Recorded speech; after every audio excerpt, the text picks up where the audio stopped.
comigo. Tema de hoje: Deus te ouve. Eu vou falar de novo, você precisa acreditar nisso. Deus te ouve. Amém. É para Ele. Que bom que Deus me ouve. Que bom que Deus me ouve. A mensagem de hoje é para orientar você a compreender, levar você a compreender que seja qual for a sua experiência com Deus, desde novo na fé, até a pessoa mais experiente na fé aqui entre nós, a todos vocês, Deus te ouve. Deus ouve você, Deus atende o teu coração, Deus conhece a tua vida. E se você nesse momento está passando por vale, tribulação, problemas, esse é o momento de orar sem desistir. Esse é o momento de orar sem perder o seu coração, sem deixar o desânimo tomar conta da sua vida. É o que nós vamos começar a ver agora no texto em que Jesus conta uma parábola. E nessa parábola narra acerca de uma viúva que tentou ganhar a sua causa diante de um juiz que só se deixava ser movido por suborno. Mas essa mulher, pela sua insistência, ela consegue. E a grande lição de Jesus nessa parábola é que se um homem tão ruim como aquele atende através da insistência de uma mulher, o nosso Pai Celestial não é ruim, Ele é bom, é um juiz correto, um juiz... Mais do que isso, Ele é o nosso Pai, Ele vai nos ouvir, vai nos atender. Vamos estudar essa parábola junto comigo? Texto de Lucas, quero que você acompanhe comigo a leitura. Lucas 18, de 1 a 8, diz assim: Então Jesus contou aos seus discípulos uma parábola para mostrar-lhes que eles deviam orar sempre e nunca perder o coração. Ele disse: Em certa cidade havia um juiz que não temia a Deus e nem se importava com os homens. E naquela cidade, uma viúva que se dirigia continuamente a ele, suplicando: faze-me justiça contra o meu adversário.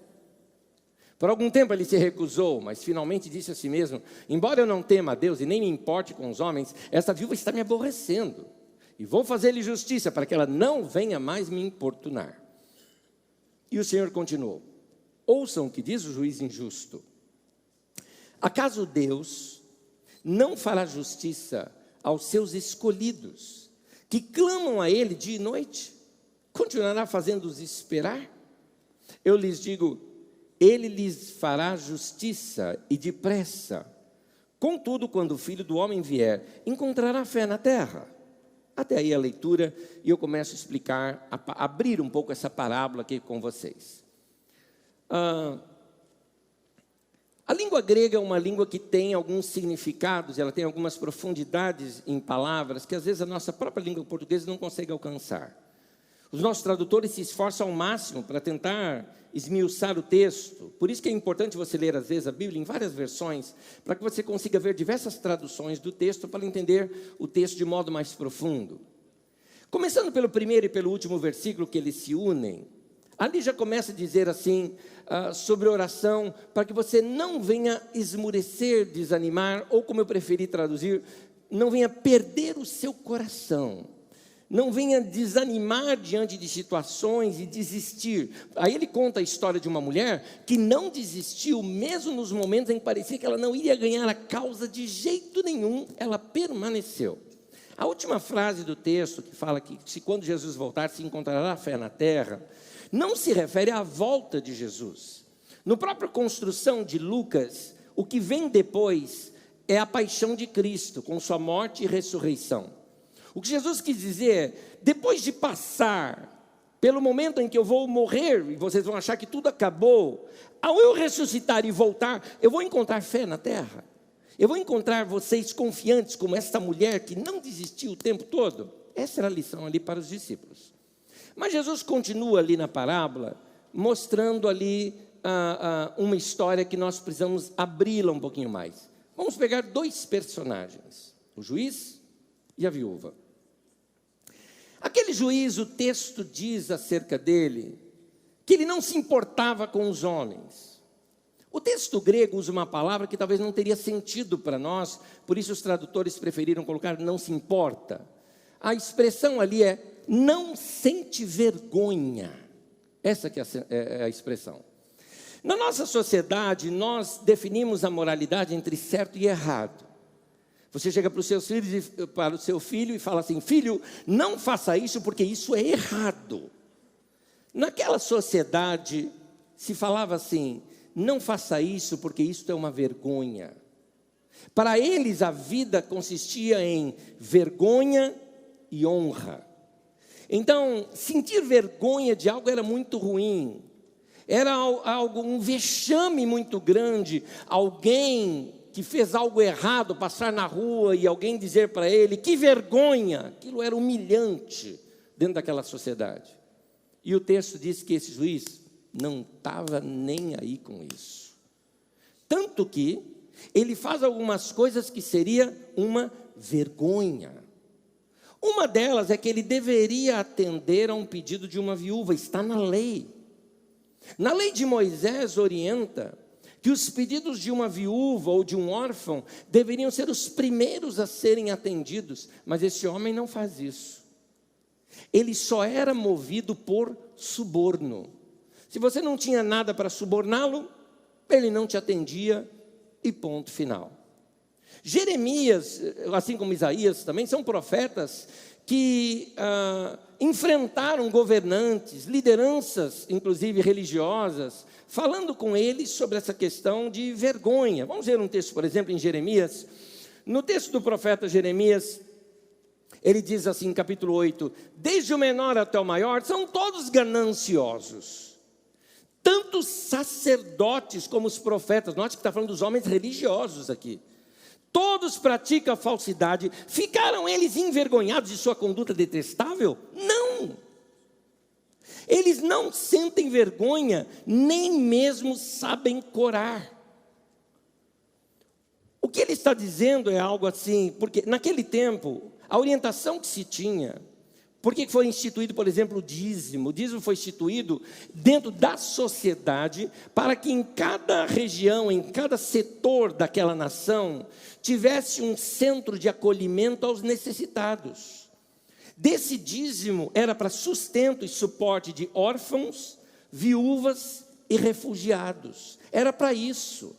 Era um fundo social. E ele está dizendo aqui que os religiosos metiam a mão nisso. Isso é naquele tempo, né, gente? Hoje não tem isso, né? Não é verdade? Não tem, é naquele tempo. Aqui também ele fala da liderança da nação.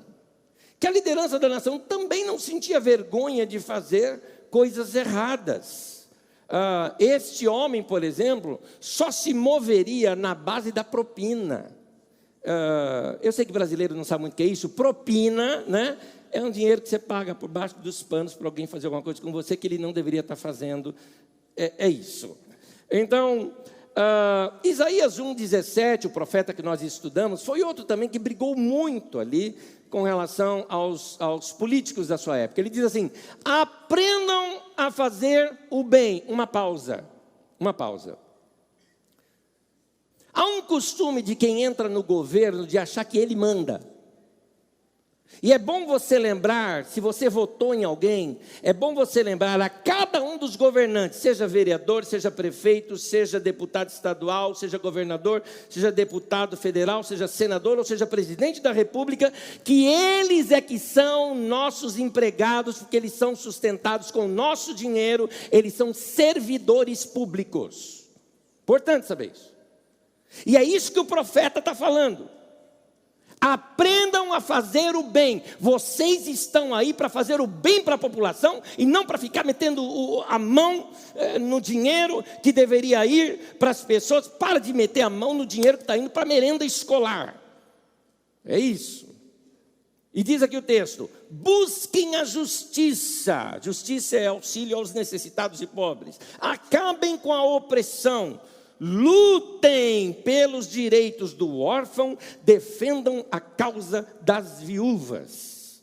Importante isso aqui. Interessante que essa expressão no texto hebraico dá uma ideia de lutem primariamente por isso. O que mostra é que Isaías está querendo dizer o seguinte: vocês estão no governo para organizar a nação, para suprir necessidades, para que não haja pobres entre nós, não hajam necessitados entre nós, para que preste atenção nessas coisas. E esse texto aqui não serve só para político, não, serve para a igreja também. Eu não consigo acreditar numa igreja que fala de amor de Deus e não faz obras sociais. Não dá para acreditar uma coisa dessa. A igreja, ela é sal da terra, luz do mundo, não sal do saleiro, não é?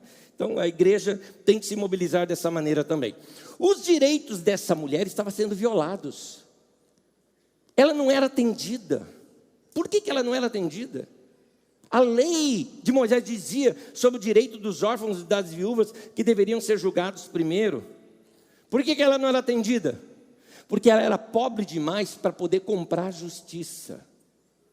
Porque ela não tinha ninguém ali para protegê-la. Aliás, dá para notar, inclusive, que essa mulher não tinha ninguém para defendê-la. Por quê? Aquele lugar de julgamento, que já vou descrevê-lo para vocês, não era lugar de mulher. Pelo menos não naquela sociedade. Só tinham homens ali. O que uma viúva está fazendo? Bom, volta. Lembre-se quando eu falo para vocês... Naquele tempo, a mulher era propriedade do homem. Ela não trabalha nem nada, ela é sustentada pelo homem. O homem morre, ela é uma viúva. Então, seus filhos são quem a sustentam. Se ela não tem filho e não tem marido, está perdida. Vai morrer de fome. Vira uma miserável na vida. É muito provável que a causa dessa mulher tenha sido algo como, talvez com a morte do marido, os familiares do marido tomaram os bens. E ela está querendo que julgue a sua causa. Ela não tem ninguém para ir representá-la lá. Na verdade, o filho mais velho deveria ir lá diante do juiz representá-la, mas parece que ela não tem ninguém para isso. Vai ela mesmo lá naquele lugar que era só de homens e não consegue ser atendida. Só para você ter uma ideia de como era o lugar, interessante. Há uma narrativa de 1800 e pouco de um viajante que passou pela região da Mesopotâmia e encontrou uma dessas cidadelas antigas que mantém ainda os costumes de muitas gerações. E ele descreve como é esse fórum da cidade, esse lugar da cidade. Só para a gente não cometer aqui anacronismos, né? Começarmos pensando em fórum de hoje para ser igual ao de lá, ou juiz de hoje, né? Como aquele antigo. Só para você mudar aí a sua imagem, deixe-me descrevê-lo como aquele viajante descreveu. Ele descreve assim o lugar de julgamento. Imagine um salão enorme, normalmente uma grande tenda, alguma coisa assim bem grande, descreva esse lugar, cheio de homens, em que aguardavam o juiz, assim que ele terminava um julgamento, para vir o próximo, começavam a gritar, querendo que fosse o próximo, que ele julgasse a sua causa, sem senha, sem fila, sem nada, tudo na base do grito.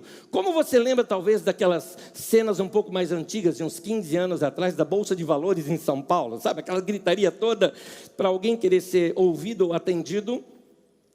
Imagine no fundo do salão, você vai ter ali o juiz. O juiz, descrevendo, normalmente era um homem muito gordo. Por quê? Porque naquele tempo se representava riqueza, poder. Usava-se roupas coloridas e muito fortes, normalmente seda, para mostrar riqueza e ostentação. Sentado, afundado naquele monte de almofada, te lembrando mais aquela imagem que você tem de desenho de um sultão, sabe? Aquela imagem que você tem, é essa imagem mesmo. Ao redor dele, os seus assessores, juntamente com alguns, vamos dizer assim, policiais para guardá-lo. Mas alguns assessores que chegavam ali para ele, cochichavam alguma coisa, conversava, ia lá no meio do povo e trazia alguém para o julgamento. Alguém que esse mesmo viajante descreveu, alguns assessores andando no meio do povo, sendo chamado de canto, conversado com um homem, passa ali o dinheiro, negocia-se alguma coisa, ele vai no ouvido do juiz, negocia-se e passa na frente. Uma mulher, sem dinheiro, viúva, pobre, nunca ia ser atendida num lugar desse. O que lhe resta? Gritar e insistir. Aonde esse homem ia, aquela mulher ia atrás. Ia falando. O tempo todo, insistindo. Até que um dia esse homem fala, não aguento mais essa mulher. Eu vou atender lá. ele acaba atendendo a essa mulher. Essa é a cena que Jesus descreve, e uma cena muito simples para o povo daquela época que compreenderia essa dificuldade toda. Jesus conclui com isso algumas coisas. Jesus conclui, essa mulher insistiu com um juiz iníquo, um juiz que não tem pudor, um juiz que não tem medo de dizer que ele não sente vergonha de nada. Uma mulher insistiu com um homem assim e conseguiu ser respondida. Você, quando você for buscar a Deus, não é diante de um juiz assim que você está. Porque até diante de um juiz aqui, se você fosse a pessoa mais pobre desse lugar, você teria acesso a ele, quanto mais ao nosso Pai Celestial, que ouve a todos, que é justo, que é correto e que te atende. Deus te ouve. Agora, há uma frase no texto, uma palavra grega que é de difícil compreensão para nós. No texto, quando vai falar sobre Deus, diz assim, que Deus não te deixaria esperando muito tempo. Talvez em referência àquela mulher ter levado talvez tanto tempo para ser atendida. Mas não é bem isso que a palavra quer dizer. O texto grego usa uma palavra, macrotúmia, uma palavra que ela tem o seguinte significado. Você pode misturar aí misericórdia, compaixão, amor, bondade, pôr tudo no liquidificador, bater, ainda não deu a força dessa palavra. Ela é muito forte. O que ela significa? Ela significa uma atitude assim. Imaginemos que você cometeu um erro muito grave que me ofende o seu erro. Só que daqui a pouco você precisa de um favor meu para resolver este erro que me ofende. E ao você me trazer aquilo que deveria me ofender, eu pego a ira ou a minha ofensa e coloco de lado, não me importo e te atendo, como se você não tivesse feito nada. Isso que é macrotúmia. Essa é a compaixão de Deus. Essa é a paciência de Deus. Essa é a misericórdia de Deus. Esse é o tamanho deste amor de Deus. Então, Deus te ouve, não porque você é bonzinho, mas Ele te ouve porque Ele é bom. Você entendeu? Deus te ouve não porque você é bonzinho, mas Ele te ouve porque Ele é bom. Então vamos fazer isso para Ele, ó Deus, obrigado. O Senhor é bom. O Senhor é bom. Por isso que o texto da Bíblia fala muito. Você percebeu que uma das frases mais repetidas na Bíblia é: o Senhor é bom e a sua misericórdia dura para sempre. Misericórdia, bondade. Bondade é o seguinte: o Senhor é bom. Bondade é Deus dá o que você merece. Isso é bondade. Sabe o que é misericórdia? Ele dá o que você não merece. Você não merece, mas Ele te dá. Por causa da misericórdia dEle. É como um filho que comete um erro. Vamos imaginar aquela cena bem infantil. Papai, eu vou subir ali. Filho, não sobe, você é muito pequeno. E o menino sobe na árvore. Desobedece você e sobe. Só que ele escorrega lá de cima e fica pendurado. E grita para você: pai, me ajuda. Você como pai diria o quê? Falei para não subir. Se esborracha agora no chão. Vai lá, é isso que você faria? Claro que não. Você usa de misericórdia, macrotúmia. Você deixa a tua ira de lado. Vai lá e fala: filho, vem cá. Eu vou te pegar. Eu vou cuidar de você. Agora me diz uma coisa. Se você que é ser humano, super falho, como eu, pode exercer tal misericórdia, quanto mais o nosso Pai Celestial. Quanto mais Ele. Ele é bom. É isso que o texto que Jesus quer mostrar aqui para nós. Ele coloca a sua ira de lado e pacientemente nos atende. 3 verdades que eu quero trazer aqui para vocês, são frases que eu já usei aqui na Carisma algumas vezes, e que eu quero tanto que você as decore, porque elas vão servir em momentos da sua vida, como daquelas palavras importantes que vão trazer fé no teu coração. Primeiro, Deus é grande, mas não está distante. Vamos dizer juntos? Deus é grande, mas não está distante.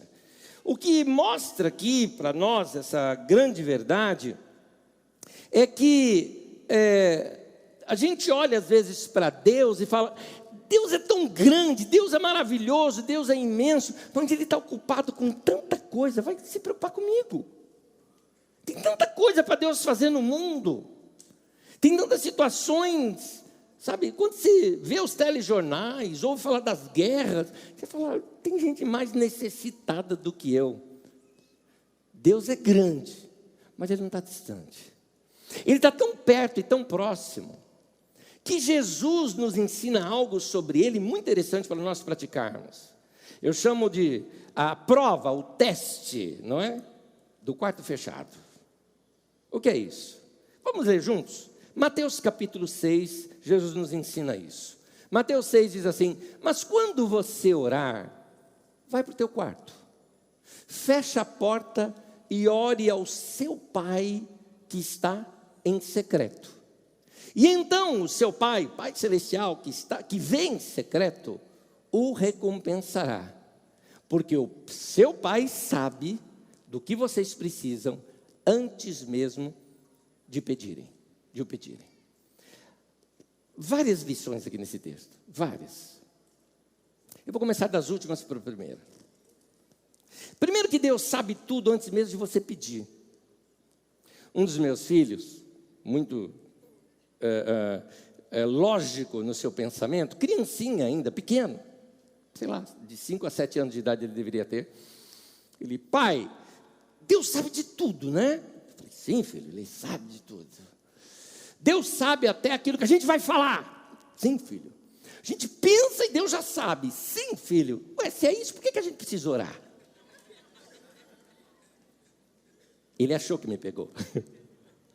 Falei: filho, a oração não é para a gente contar para Deus uma coisa como se Deus não soubesse. Ele sabe. O texto aqui diz: o seu Pai sabe. O motivo da oração é que Ele quer ter comunhão com você. É isso. Deus não quer ser seu amuleto de sorte, que você só lembra na hora que você precisa dar um beijinho para dar certo. Deus quer ser seu amigo, companheiro, se relacionar com você. Outra coisa desse texto aqui, que eu gosto dessa frase aqui, eu vou recortá-la, só isso aqui, ó. O seu Pai sabe. Sabe aquilo que você está passando? Pois é, o seu Pai celestial sabe. Alguns de vocês estão falando aleluia, outros estão falando ai. Pois é, e Ele sabia o tempo todo. Não tem por que você esconder dele. Ele já sabia. E não te constrange o fato de que até mesmo coisas que Ele, vamos dizer assim, não deveria saber, e Ele sabe. Porque já que Ele sabe até pensamento, não constrange. Mas a Bíblia diz exatamente isso: o amor de Cristo nos constrange. Porque mesmo a gente não merecendo, Ele fala: vem cá, quero te ouvir, sou teu Pai. Como diz aquele texto, que não está na Bíblia, né? Mas diz assim: você não vale nada, mas eu gosto de você. Deus ama você. É isso que Jesus está passando nesse texto. Agora, vamos para o início do texto. No início do texto diz assim: faça o teste do quarto fechado. Você está num lugar onde só está você ali, humano. Só você. Por isso, assim, fecha a porta do teu quarto. Não tem ninguém. Ninguém vai te ouvir. Ninguém sabe de nada. E você vai fazer pedido para o teu Deus. Você vai falar com Ele. Quando você vir a resposta dessa sua oração, você vai se lembrar de algumas coisas. Primeiro, Deus existe. Deus existe. Outro, Ele estava lá. E outro, tema de hoje, Ele te ouve. Deus te ouve. Deus te ouve, meu querido. Lembre-se bem disso, Ele te ouve. Ele sabe o que se passa no teu coração. Deus é grande, mas não é distante. Deus cuida de nós como filhos, ouve a nossa oração, é um pai atento, participativo, interfere na minha história, e Ele só interfere quando é chamado. Ele é um gentleman, é elegante. A vida é tua, não é dele, a vida é tua. Ele deu para você. Você faz dela o que você quiser, mas se você pedir para Ele, fala: Deus, me ajuda aqui. Ele entra na tua história e pode mudá-la completamente. Eu vou te fazer um desafio muito mais adiante, lá no terceiro ponto ainda. Vamos para o segundo. Segundo, as aflições são como um túnel escuro, mas também tem o seu fim. Amém. Meu irmão, minha irmã, você tem uma claustrofobia, está no meio de um túnel, não vê a hora que aquilo acaba. Deixa eu te dar uma boa notícia. Tem uma hora que acaba. Vai acabar, tem um fim. Aquele elevador que você entrou, não vê a hora dele abrir, ele abre a porta, você vai sair. A aflição que você está passando, o problema que você está passando, ele pode ser terrível, mas é como um túnel, tem um começo, tem um meio e tem um fim. Acabou. Mas por que eu passo por isso? Você não passa isso porque você é mau. Você não está passando por isso que você tem que pagar alguma coisa. Tem muita gente que chega assim: essas coisas estão acontecendo na tua vida. Você abriu brecha. E o diabo está atacando-lhe. Ou como dizem, né? Está cirandando na tua vida. Eu imaginei ele com os demônios dançando ciranda, cirandinha ao seu redor. Meu irmão, que o diabo nos ataca é verdade. A Bíblia fala sobre isso. Mas eu preciso te lembrar uma coisa. No livro de Mateus, no capítulo 4, diz que o Espírito Santo de Deus levou Jesus para o deserto para ser tentado pelo diabo. Até o diabo se torna um instrumento nas mãos de Deus para moldar a nossa vida, como aconteceu na vida de Jó, como aconteceu na vida de qualquer um. Deus faz o que Ele quiser, Deus é Deus. Você não tem que ficar com medo de diabo na tua vida, meu querido. Você não tem que ficar com medo quando tem crise na sua vida. Tem uma razão de você estar passando por problemas. A razão de você estar passando por problemas é porque é para a tua fé crescer. É para isso. É para a tua fé crescer. Você já jogou videogame? Você vai jogando, principalmente aqueles mais antigos, não é? Você vai jogando. Chega um momento que você tem que enfrentar o chefão. Agora, enfrentar o chefão é difícil. Você passa uns perrengues, passa, mas matou o chefão, meu querido, você sobe de nível, não é? Você está no outro nível na tua vida. É isso que acontece quando a gente passa pela aflição. A gente sai melhor do outro lado, é isso que acontece conosco.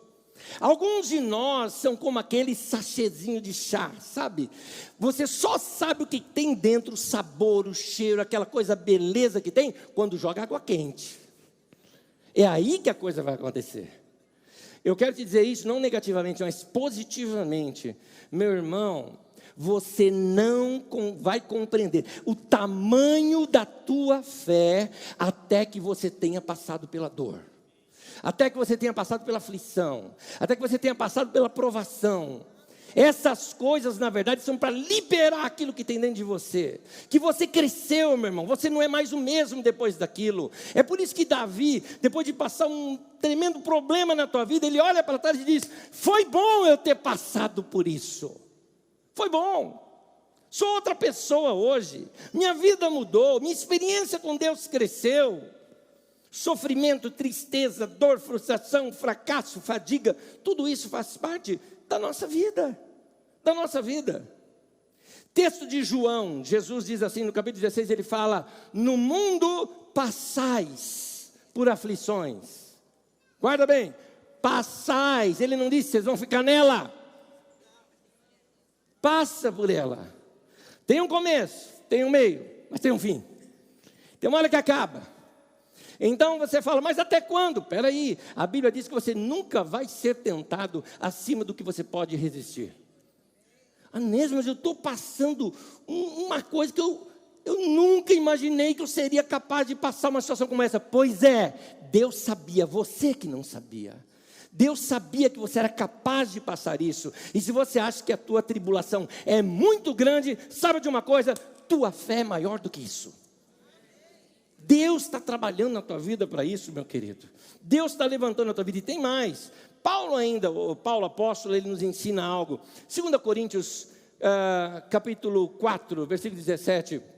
Ele fala, porque os nossos sofrimentos leves e momentâneos. Outra tradução diz, nossa leve e momentânea tribulação estão produzindo para nós uma glória eterna que pesa mais do que todos eles. Note a comparação. A sua tribulação é leve e momentânea. Como assim? É muito pesada. É momentânea. Pode notar o tempo que você está passando, o seu tempo de vida. Só diante do teu tempo de vida já é pouco. Mas Paulo não compara com o seu tempo de vida. Ele compara com a eternidade. Sua tribulação é muito pequena. Mas tem um detalhezinho. Ela está produzindo algo em você. E o que ela está produzindo em você vai ter efeitos eternos na tua vida. Eternos. Para sempre. Uma mudança de vida que você vai olhar para trás e falar, foi bom eu ter passado por aquilo.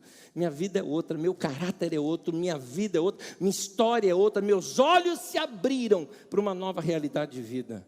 Quando você enfrenta tribulações assim, a sua fé cresce. Amém, queridos? Amém. Terceiro. Não existe oração certa ou errada. Existe a que é feita e a que não é feita. Vou te explicar. Vamos começar pensando um pouquinho na gente, vai. Muita gente aqui, vamos lá, muita gente aqui, talvez você seja um deles, se relaciona com Deus como um usuário. Você é um usuário de Deus. Deus é um grande site celestial que você entra lá nos portais celestiais só para fazer download daquilo que você precisa. E na hora que precisa. Ah, Deus resolve meu problema. Então, oh, Deus, tem cura, download da cura, não é? Então você fica se relacionando com Deus na hora que você precisa dele. Ou aquele tipo de relacionamento de Deus que você acha que é fé, e eu vou te chamar de fezinha. Porque fezinha não é fé. Fezinha é jogo de sorte. Quando você usa Deus como pé de coelho. Tem lá o pé de coelho, 3 beijinhos, pendura lá no retrovisor do seu carro, para aquilo dar sorte, guardar você de todo mal. Isso é fezinha. Isso é jogar moedinha no poço. Isso não é fé, querido. Lamento lhe dizer, mas isso não é fé. Fé é outra coisa. Nós vamos ver mais adiante. Nós vamos ver. Não vou te deixar sem saber, não. Vou te mostrar o que a Bíblia fala sobre fé. Mas, muitos se relacionam a Deus dessa maneira. Alguns de vocês se relacionam com Deus assim, eu só peço para Deus as coisas, realmente eu só uso Deus dessa maneira. Não tem um relacionamento mais profundo com Ele.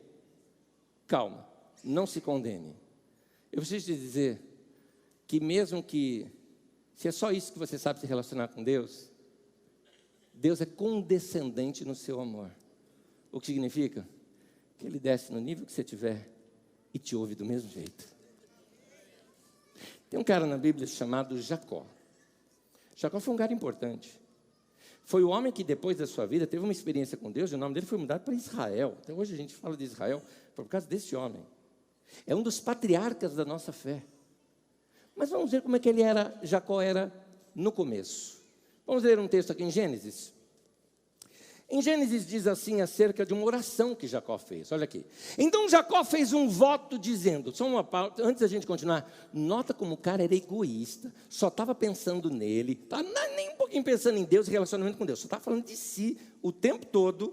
Note isso no texto. Vem comigo agora. Então Jacó fez um voto dizendo, se Deus estiver comigo, cuidar de mim nesta viagem que eu estou fazendo. Sempre um si, né? Prover-me de comida e roupa. Levar-me de volta em segurança à casa de meu pai. Cara, não quer mais nada, né? Vamos lá. Então o Senhor será o meu Deus. E esta pedra que eu hoje coloquei como coluna, servirá de santuário de Deus, e de tudo que me deres, certamente te darei o dízimo. O cara queria comprar Deus, e ainda fica negociando com Deus, e aqui surge o povo judeu. Pronto. A lojinha, primeira lojinha foi criada aqui, entre Jacó e Deus. Na verdade, ele aprendeu isso com o avô dele, o Abraão, viu? O Abraão era assim também. Mas, cá entre nós, gente, que oração mais egoísta desse cara. Não é verdade? Interesseira. Cheia de condicionais. Se.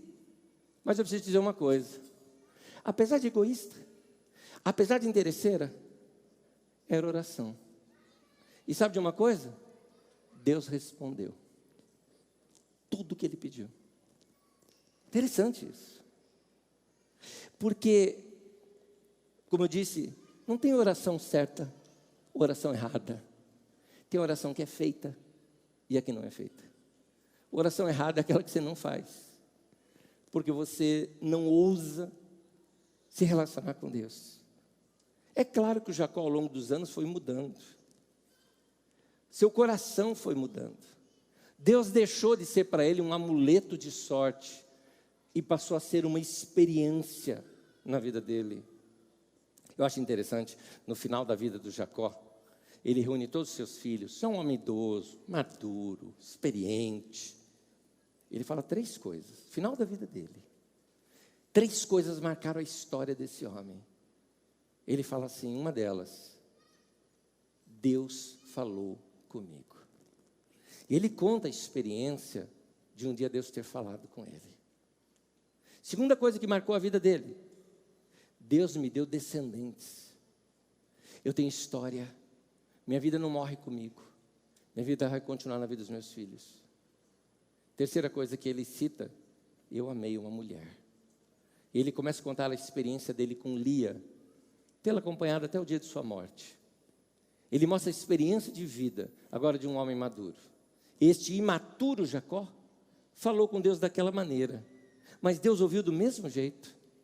Meu irmão, Deus te ouve. Deus te ouve. Não existe oração certa ou errada, existe a que é feita e a que não é feita. Mas nós precisamos sim crescer na nossa comunhão com Deus. É importante nós termos aqui eu quero te ensinar sobre fé. Nós precisamos ter aqui um nível de confiança maior em Deus. Hoje a palavra, na língua portuguesa, no usual do brasileiro, a palavra confiança talvez tenha muito mais força para descrever o que a Bíblia quer chamar de fé do que hoje a palavra fé. Porque hoje fé virou fezinha, não é? Vou fazer uma fezinha aqui na loteria, né? Ou senão, a pessoa fala assim, olha, eu estou tentando lá, fazendo um teste lá, vou ver se eu passo no vestibular. Não, vai lá, pela fé, vamos lá, estou com você, né? Isso é positivismo, querido. Positivismo não é ruim, tá? É bom, continua, positivismo é bom, não tem problema não. Desde que seja realista, é importante para você um pouco de positivismo, mas isso não é fé, Eu gosto da palavra confiança hoje por uma razão apenas, com essa explicação. Na língua inglesa existe uma palavra que eles usam para confiança, que é a palavra trust. O interessante é que essa palavra, também é usada em português, mas é muito mais usada em inglês, ela é usada quando você vai fazer investimentos bancários. Tanto que essas empresas de investimentos são chamadas de trust company. Então, o que é um investimento? Você está pegando o seu dinheiro, a sua riqueza, valores da sua vida, e você está depositando, confiando a um banco. Você está confiando que o cara não vai roubar o seu dinheiro, o dinheiro vai voltar. E mais ainda, você confia que vai voltar melhor do que o que você está investindo. Não é isso que acontece? Você vai num banco, você pega um valor seu, você confia no banco, faz ali o contrato de algo a longo prazo, por exemplo, e você acredita que daqui a 5 ou 10 anos, você vai retirar aquele dinheiro num montante, inclusive, maior. Você até conta para o outro, daqui a tantos anos eu vou ter tanto, porque você confia. Isso é confiar algo. Pois bem, isso é fé. Fé é você confiar a sua vida nas mãos de Deus e acreditar que Ele vai fazer o melhor. Fé não é ditar para Deus o que Deus vai fazer. Fé é você pegar a tua vida, colocar nas mãos de Deus e falar, Deus, pode fazer o que o Senhor quiser, e o que o Senhor fizer, eu aceito. Eu sei que isso é o melhor. Você vai ver isso na oração de Jesus, bem diferente da de Jacó. A de Jesus já fala de alguém maduro com Deus. Quero, antes de ler a oração, te lembrar uma coisa. Jesus, quando andou entre nós, ele andou como homem. O livro de Filipenses fala que ele se esvaziou da sua divindade. Quando ele andou aqui no mundo, andou como qualquer outro homem. Ele podia ter noções, percepções sobre o que iria acontecer, mas saber a história, ele não sabia. Não é Deus ali, é um homem andando entre nós. O verbo se fez carne e habitou entre nós. É isso. Jesus, como homem, começa a perceber que ele estava sendo encaminhado agora para um tempo de sofrimento chamado cruz. Ele não queria. Como eu e você não iria querer. Chegar para você assim, você quer ser pregado, sangrado, ser coroa de espinho, cuspir em você, ficar lá até morrer, com 33 anos de idade? Não, não quero. E Jesus vai orar diante de Deus quando ele percebe que esse momento está chegando na vida dele. Ele fala para Deus, eu não quero beber desse cálice amargo. Eu não quero isso. Vamos ler o texto? Olha o que o texto diz. Lucas 22, 41, 42, ele saiu para orar com os discípulos ali no Getsemane, num jardim, e diz assim o texto, ele se afastou deles a uma pequena distância, ajoelhou-se e começou a orar. Pai, se queres, afasta de mim esse cálice, contudo, não seja feita a minha vontade, mas a tua. Meu irmão, isso é fé. É você assim, não está nem percebendo, você nem consegue entender bem o futuro, ou até o que você está vendo no futuro parece não bater com a tua vontade. No entanto, você entrega nas mãos de Deus, como diz Salmo 37, 4 e 5, confia o teu caminho, entrega o teu caminho ao Senhor, confia nele e ele tudo fará. Isso é fé. Quando você chega nesse ponto. Então, fé em Deus não é ter fé que Deus vai te curar, não é isso. Fé em Deus não é ter fé que Deus vai fazer um milagre. Fé em Deus é crer, confiar, entregar sua vida, sua saúde nas mãos de Deus e confiar de que Ele sabe o que Ele está fazendo e descansa nele.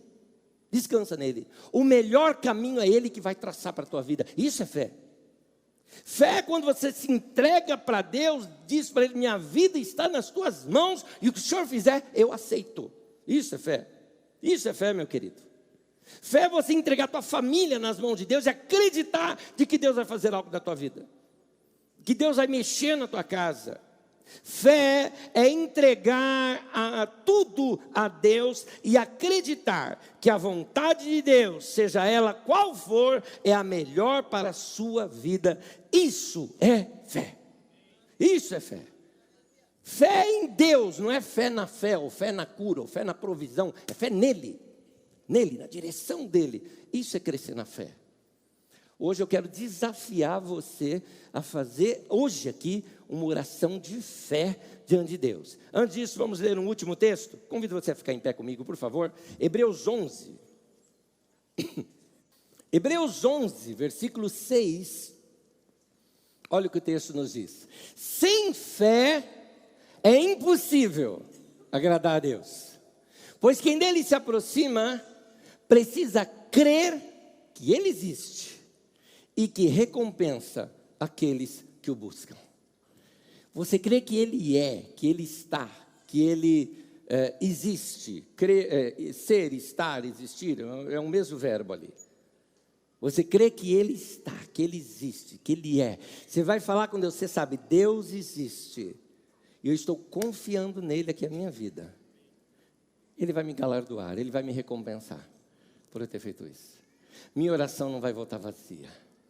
Ele me ouve. Mas a fé é ter a coragem de entregar isso nas mãos de Deus. A fé é ter a coragem de dizer, eu não vou desistir não. Aquela mulher insistiu até ser atendida.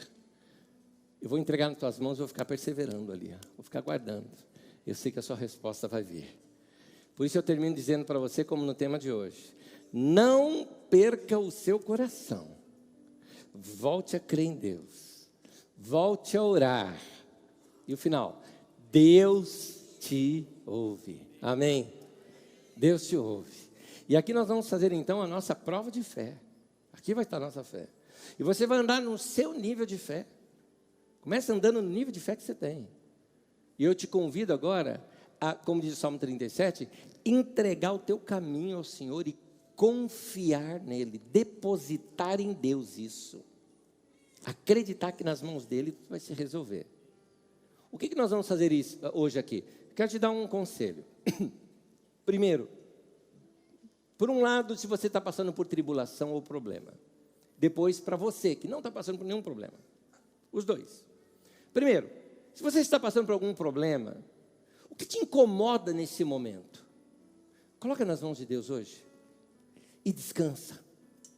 Coloca nas mãos dele e a partir de agora, só louva, adora, desenvolva comunhão com Deus, aguardando a resposta. Só isso. Só isso. Segundo, se você não está passando por problema nenhum, você fala, eu estou na melhor fase da minha vida, ótimo. Pega essa melhor fase da tua vida e confia em Deus agora. Isso é uma prova de fé. Entrega nas mãos de Deus as coisas que você mais gosta. Entrega, isso é fé. Isso é fé. Aquela pessoa que você ama, põe nas mãos de Deus. Aquela situação do teu trabalho, põe nas mãos de Deus. Ganhei uma coisa nova, coloca nas mãos de Deus. Minha maior conquista nesse tempo, põe nas mãos de Deus e fala, Deus, faça o que o Senhor quiser. Tem coragem? Isso é fé. Deus não faz pegadinha com a gente, fica tranquilo. Deus não faz isso. Deus não é sádico. Deus não vai fazer nada disso. Ele só quer que você confie nele, porque é muito provável, que o maior sonho que você tenha, o maior pensamento que você tenha, o melhor que você possa imaginar para a tua vida, ainda não chegou no que Deus tem para você. Isaías fala assim, os meus pensamentos, diz o Senhor, são mais altos do que os seus. O que significa? Significa que o máximo que você consegue pensar, Deus está falando, o meu ainda é melhor. O meu é melhor. É como Deus fala, duvido que você tenha uma fé maior do que a minha. É como Deus fizesse isso com você. Tem mais. Quando nós falamos com Deus e confiamos nele, nós começamos a ter uma coisa boa para a nossa vida chamada expectativa.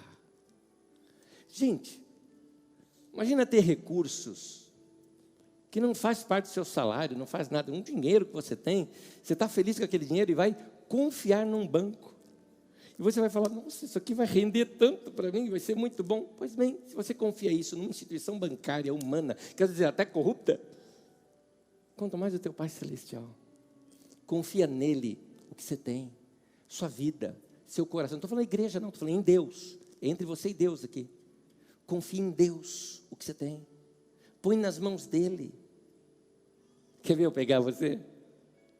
Você que namora, você que é noivo, você tem coragem de entregar tua namorada, teu namorado nas mãos de Deus agora?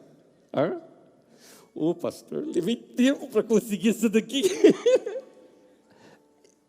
Meu irmão, o que Deus quer fazer com você é tornar a tua vida o melhor possível.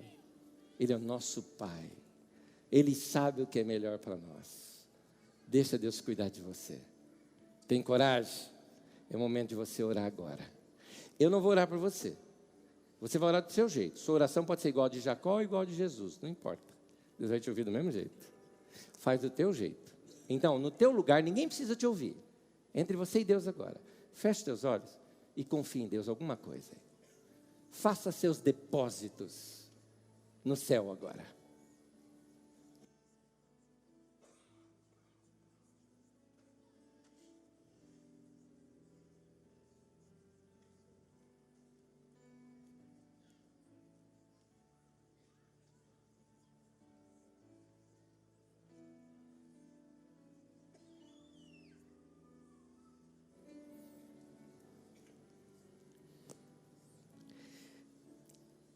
Senhor, recebe nossas ofertas ao Senhor.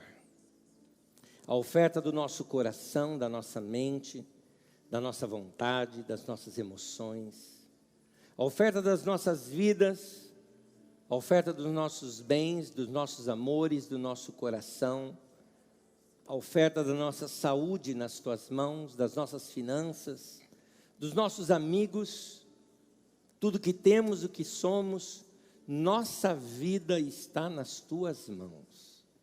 Mas nós acreditamos, nós cremos, nós confiamos que tu és o Deus que nos guarda, que vai nos levar a crescer nesse tempo e vamos experimentar os melhores anos da nossa vida, porque estamos andando no teu caminho e na tua vontade. Pai nosso que estás nos céus, santo é o teu nome, venha o teu reino e faça a tua vontade na minha vida e na vida dos meus irmãos aqui na terra, do jeito que ela é aí no céu, Senhor. Nós acreditamos que o Senhor vai cuidar de nós da melhor maneira possível. Nós te pedimos, certos de quem nós estamos falando e com quem nós estamos pedindo, certo de que o Senhor tem o melhor para conosco, certos de que o Senhor é um Deus bom e misericordioso, que vai além até do que nós pedimos e dá até o que nós não merecemos. Por isso nós te agradecemos e te louvamos, em nome de Jesus. Amém, amém, amém, amém. É o nosso Deus.